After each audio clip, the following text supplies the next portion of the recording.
ദക്ഷിണ കേരളത്തിൽ തിരുമുടി എഴുന്നള്ളത്ത് ചടങ്ങിന് പ്രസിദ്ധമായ കൊല്ലം കൊട്ടാരക്കര മേലില ശ്രീ ഭദ്രകാളി ദേവീക്ഷേത്രത്തിലെ ഈ വർഷത്തെ ഉത്സവാഘോഷങ്ങൾക്ക് ഇന്ന് സമാപനമാകും.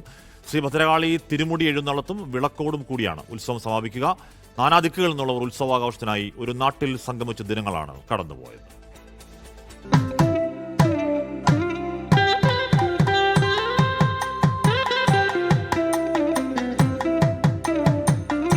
ഭക്തിയുടെ ചൈതന്യം ചൊരിഞ്ഞ് മേലില ഗ്രാമത്തിനാകെ വിശ്വാസത്തിന്റെ പുണ്യം പകർന്ന 4 ദിവസത്തെ ഉത്സവ മഹാമഹം. വയലേലകൾക്ക് നടുവിൽ ഗ്രാമഭംഗിയിൽ നിറഞ്ഞുനിന്ന ആഘോഷങ്ങൾ.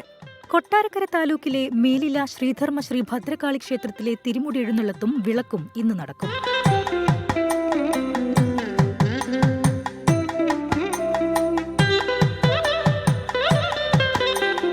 നാടിന് കാവലായി മാറിയ ക്ഷേത്രത്തിലെ ഉത്സവത്തിൽ നാട്ടുകാർ മാത്രമല്ല നാനാദിക്കുകളിൽ നിന്നുള്ളവരും സാന്നിധ്യം അറിയിച്ചു. തെക്കൻ തിരുവിതാംകൂർ ക്ഷേത്രങ്ങളിൽ മേലില ക്ഷേത്രം പ്രസിദ്ധമാകുന്നത് ഇവിടുത്തെ തിരുമുടി എഴുന്നള്ളത്ത് ചടങ്ങിന്റെ പ്രത്യേകത കൊണ്ടുതന്നെയാണ്. കുംഭമാസത്തിലെ ഉത്രം നാളിൽ രാത്രിയോടെയാണ് ഭദ്രകാളി ദേവിയെ ജനമധ്യത്തിലേക്ക് എഴുന്നള്ളിക്കുന്നത്. തീവെട്ടിയുടെയും ആർപ്പുവിളിയുടെയും അകമ്പടിയോടെയാണ് ചടങ്ങുകൾ നടക്കുന്നത്.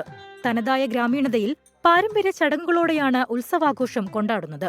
വിവേചനമില്ലാതെ ഭക്തജനങ്ങൾ ഒന്നായി മാറിയ ആഘോഷ ദിനങ്ങൾക്കാണ് ഇന്ന് സമാപനമാകുന്നത്. 24 കൊല്ലം. ലോകത്തെവിടെയായാലും ഏത് സമയത്തും 24 വാർത്തകളും ഓഗ്മെന്റഡ് റിയാലിറ്റി പാക്കേജുകളും എക്സ്പ്ലെയിനറുകളും വിശദമായി കാണാൻ ഞങ്ങളുടെ യൂട്യൂബ് ചാനൽ നിങ്ങൾക്ക് സബ്സ്ക്രൈബ് ചെയ്യാം.